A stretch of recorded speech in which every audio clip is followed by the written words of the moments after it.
Hola, muy buenos días. Bienvenidos a este nuevo podcast de 3x7, la edición de este sábado con Carlos Paredes, Enrique Chávez, como siempre, y Valery Vázquez de Velasco, para poder analizar lo que ha sucedido esta semana en nuestro país.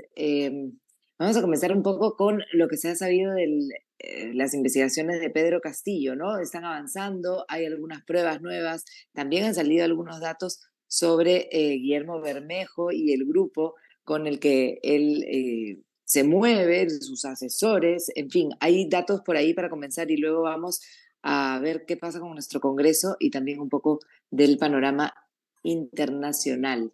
Carlos, Enrique, ¿cómo están?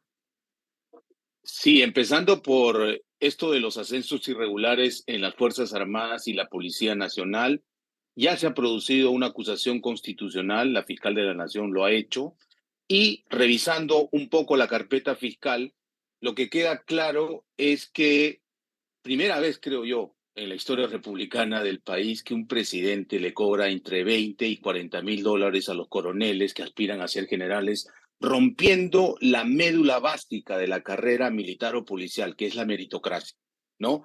Y han sido por lo menos 10 coroneles de la policía que han ascendido irregularmente. Uno de ellos, solo uno está de baja, otros Ujú. 7 están en esta suerte de congeladora que le llaman comisión consultiva dentro de la policía, y 2 que tienen puestos muy relevantes, el general que es jefe de la región Lima y el otro general que es jefe de la región Callao siguen en actividad, produciendo obviamente incomodidad dentro de la institución. También está denunciado Walter Ayala, este inefable exministro de Defensa, como uno de los operadores. Ha quedado demostrado con los chats que el propio Castillo le mandó al ex comandante general del ejército Vizcarra, por ejemplo, ordenándole como comandante en jefe de las Fuerzas Armadas que ascienda irregularmente a gente que le pedía. Y también el aporte de Bruno Pacheco, que es un post-it escrito de puño y letra de Pedro Castillo dando instrucciones para estos ascensos irregulares. Esto va a ir avanzando y ojalá que rápidamente en el Congreso, en la subcomisión de acusaciones constitucionales, en la comisión permanente y después en el Pleno se dé la luz verde para que ya el Ministerio Público de inmediato actúe y denuncie como corresponde al Poder Judicial y esto avance. Es una vergüenza realmente enterarnos con detalles que un presidente de la República subastaba los ascensos a los altos grados de las Fuerzas Armadas y de la policía.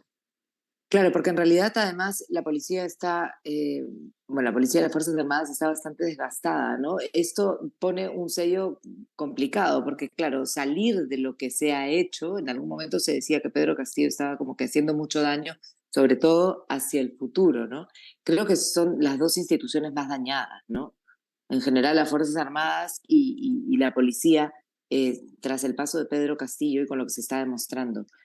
¿Qué sabes tú, Enrique? ¿Qué piensas tú de esta situación y de lo que se está avanzando también en estas investigaciones con el golpista, expresidente, Claramente estamos, o sea, presidente? seguimos pagando, sí tengo audio, seguimos pagando efectivamente esta suerte de estructura corrupta donde eh, creo que no recordamos, ¿no? O sea, que el que podía estar cerca al poder lo que tenía era que pagar por su cargo. Recuerden que han quedado cosas sueltas como el testimonio, me parece que fue de Bruno Pacheco sobre las coimas que entregaban los ministros, ¿no? Ministros como Heiner Alvarado, para mantenerse en el cargo, que era creo que Ujú. 30.000 soles de manera quincenal. Y esto va bajando y uno se pregunta, ¿qué consecuencias ha tenido esto en una policía con respecto a la seguridad ciudadana? ¿Qué consecuencias además? Porque si bien se intentó penetrar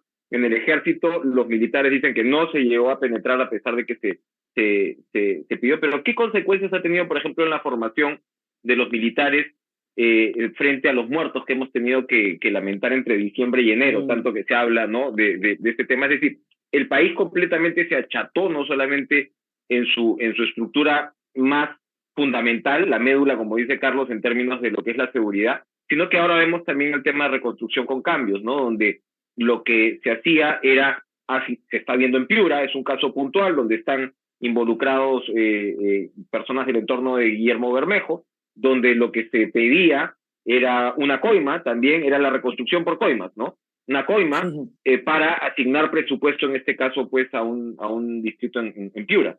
Y lo que se señala es que Aníbal Torres está involucrado y que esto servía para supuestamente pagar la bolsa de los abogados de Pedro Castillo. Pero en realidad, Castillo cobraba coimas por donde fueras. O sea, era un problema si te cruzabas en esa órbita porque te iban a pedir peaje. Y Vendió recordemos el que puesto Amalia Petroperú Merino a fue 40.000 destinada. soles. Así es, Claro. exactamente, y nos costó 1.500 millones de dólares, ¿verdad? Esa coima. Pero de ahí como que fue aprendiendo, ¿no? Que de repente 30.000 soles era muy poco para un caso como el de Petroperú. Amalia Merino la sacan en mayo. Y claro, se ha hablado mucho ahora de reconstrucción por cambio, se ha hecho una nueva autoridad, vamos a ver qué pasa con respecto a eso. Pero lo que ya ha salido es argumentar que lo que se estaba haciendo era crear una estructura burocrática profesional, y eso se desarmó. Y eso ha pasado transversalmente en toda la estructura del Estado durante el gobierno de Castillo. ¿Qué estarán Pero pensando sus defensores, no? Eso es lo que yo me pregunto.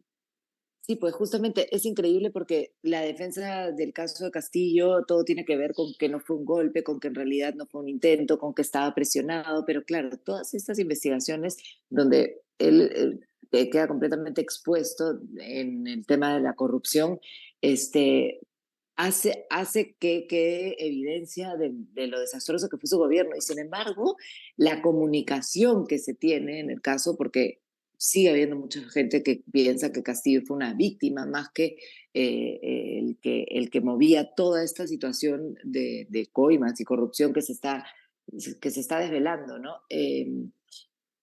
O develando. Es lo que se ve, ¿no? Cómo se va a comunicar ahora y cómo realmente va a poderse dar a conocer lo que hizo Castillo, el daño que hizo, más allá de lo que se busca como discurso, ¿no? En su defensa.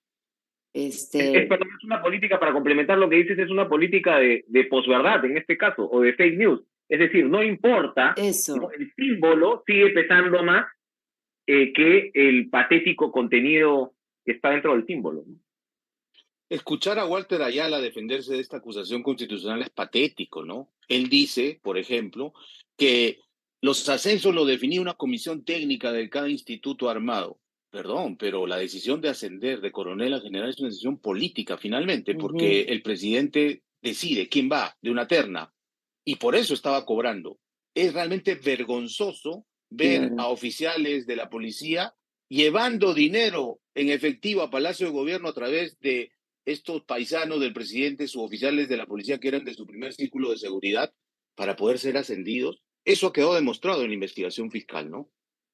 Yo tengo la sensación de que se va a conocer muy poco sobre esto en general, ¿no? En el país va a quedar siempre esta sensación de que Pedro Castillo eh, fue sacado de su cargo y no necesariamente todos estos datos que estamos conociendo. Lo de Bermejo, podemos ahondar un poquito en el tema de Bermejo porque también su defensa es completamente contrario a lo que se va conociendo, ¿no? Bermejo tiene, pues, es un poco con este desparpajo, ¿no? Que responde, y últimamente además responde como el niño bueno de la clase, ¿no? Es como que, no, él no debe haber sido, porque además responde, que es lo que varios no hacen. De las pelotudeces democráticas hemos pasado a la reconstrucción con coimas, ¿no? Y queda clarísimo que uno de sus asesores era la bisagra con el alcalde de la Unión y el audio que se ha logrado interceptar de manera legal con autorización judicial es clarísimo, ¿no? Se hablaba de repartija, de peajes ilegales que cobraba Bermejo, según la investigación fiscal, y además él niega que un segundo personaje que está detenido también haya sido su asesor y tiene 13 visitas a su despacho, ¿no? Entonces ahora nos explicamos por qué esa obsecuencia de eh, asistir muchas veces a Palacio de Gobierno era en los últimos meses de Castillo el asesor principal, y no solo él, sino su gente de confianza, ¿no? Este señor Noblecilla, ahora el otro abogado Atencio que ha aparecido ayer patrocinando a los corruptos detenidos, y también nos explicamos por qué fue que se casó en una boda fastuosa en Cieneguilla, ¿no? ¿Con qué plata si un congresista gana 17.000 soles? Hablando de los congresistas, bueno, tenemos al presidente de la mesa directiva como la muestra, ¿no?, de todo lo que está ocurriendo dentro del legislativo.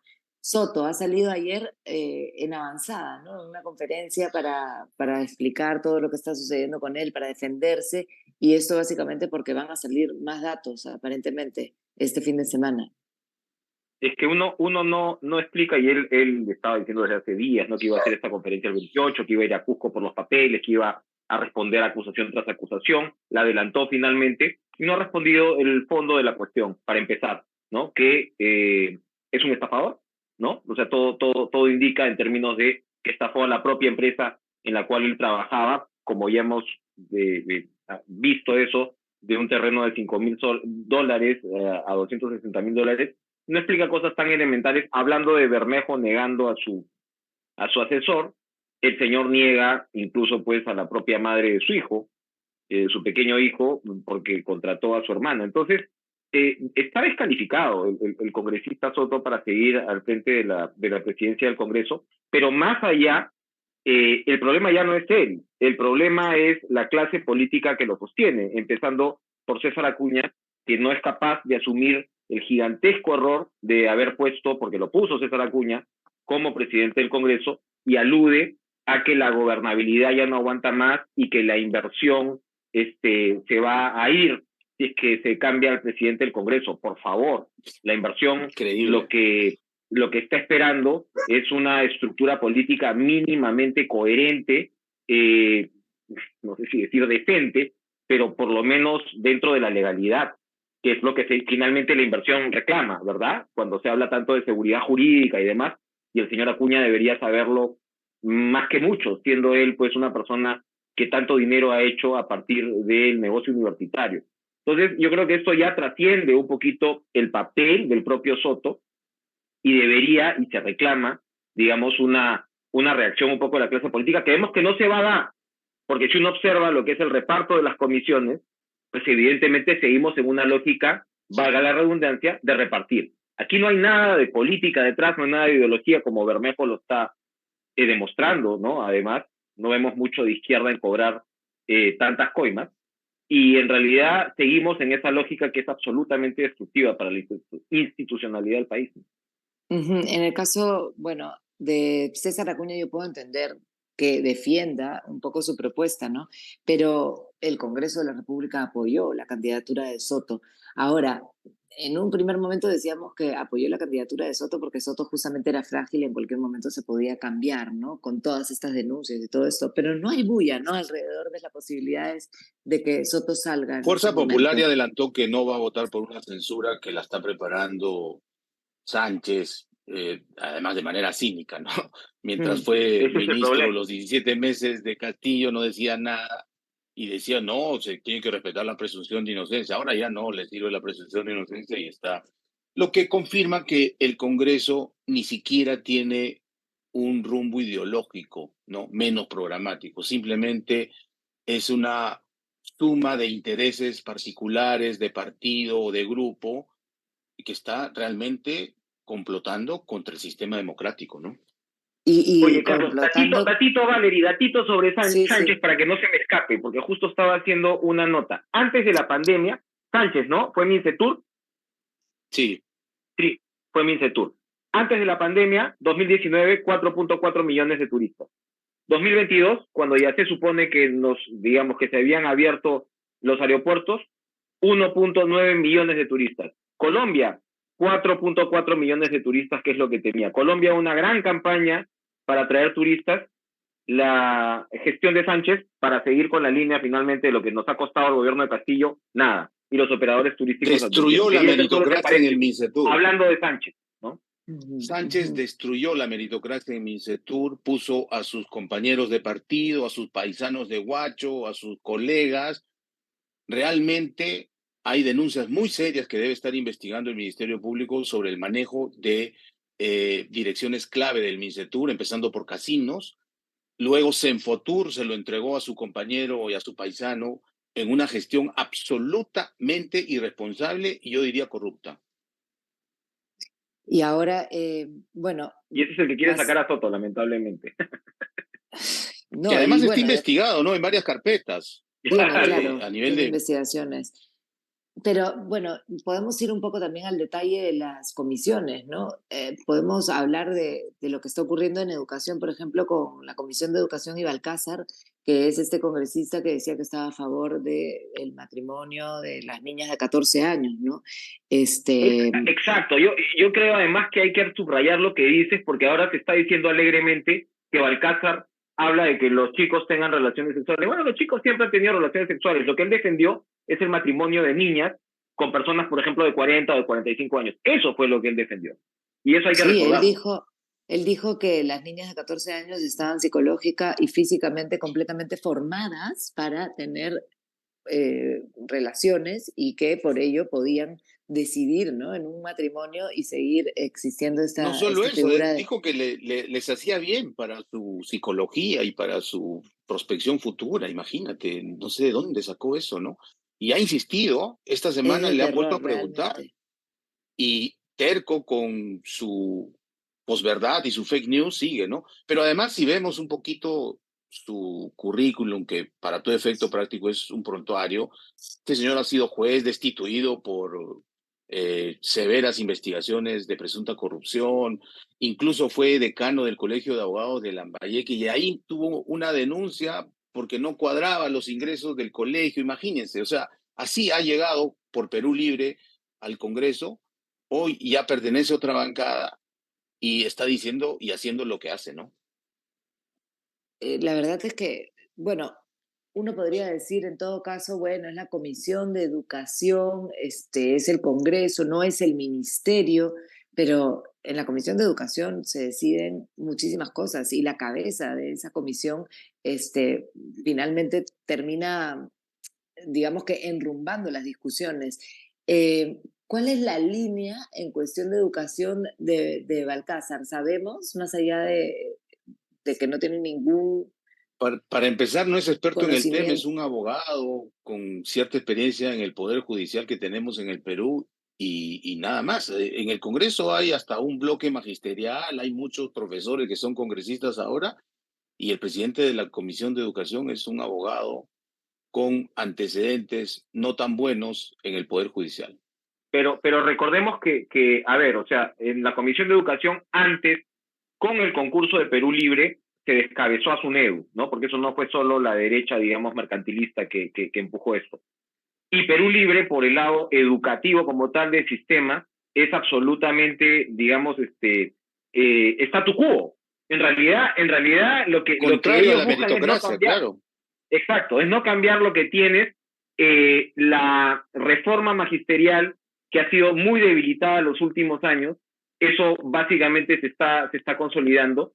Y lo que estamos es en una figura completamente pro magisterial, que estaría bien en otras circunstancias, si no fuera porque es a su vez antialumno, ¿no? Y eso es lo que defiende Perú Libre, así que evidentemente no podemos esperar absolutamente nada interesante por ahí, así como seguramente Nada no podemos bueno. esperar nada muy relevante de las comisiones de trabajo de mujer, ¿no? Ujú, ujú, ujú. Con Pasión Dávila y con Jauregui. Se nos va a acabar el tiempo, así que vamos a hacer un repaso rápido sobre lo que está pasando en el tema internacional después de la muerte de Villavicencio, que comentamos la semana pasada, y las elecciones en Ecuador, y además la situación también en Guatemala y en Argentina. Así un repasito, porque realmente nos queda muy poquito tiempo. Carlos, tú la tienes Sí, la clara. primera vuelta en Ecuador es este domingo.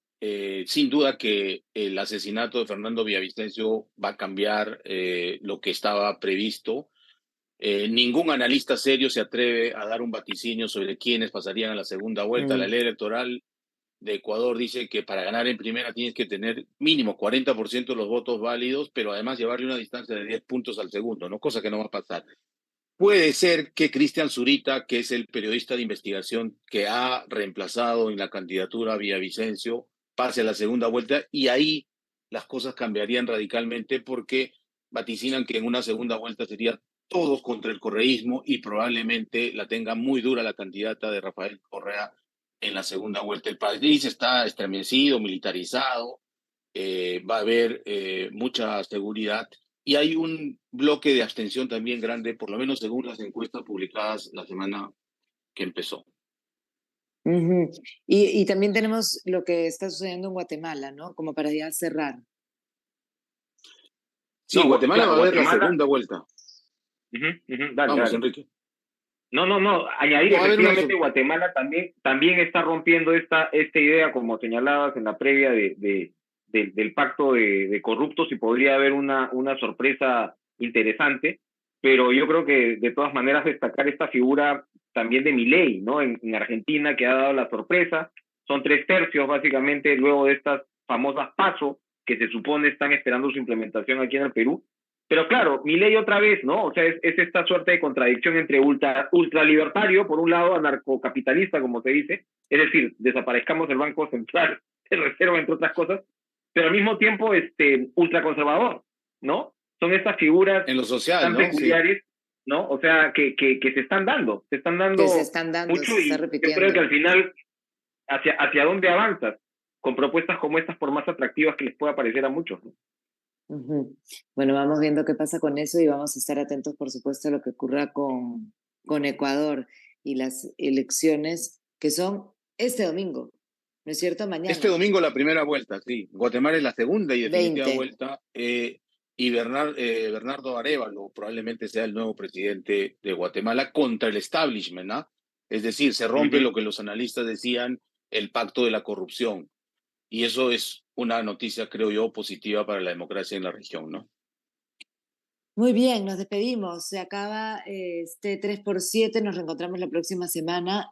Muchas gracias. Excelente fin Nos de semana. vemos hasta el Chao. próximo sábado. Chao. Chao.